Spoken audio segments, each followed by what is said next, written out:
Kalaboso ang tinaguriang street-level individual sa isang joint buy-bust operation ng Tacloban City Police Station 2, katuwang ang Philippine Drug Enforcement Agency 8 sa lalawigan ng Tacloban. Patrolwoman Cristel Palafax sa ulat.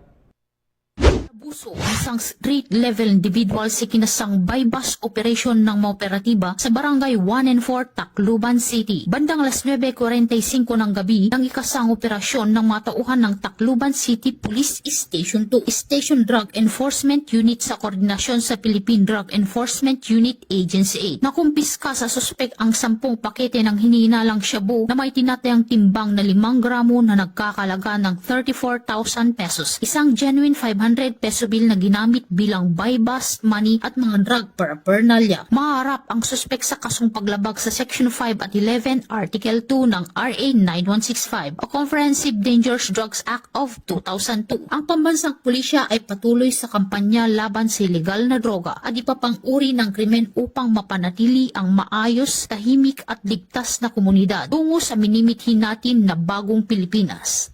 Mula dito sa Police Regional Office 8, ako ang inyong PNN correspondent, Patrolwoman Palafox, alagad ng batas, tagataguyod ng Balitang Pulis.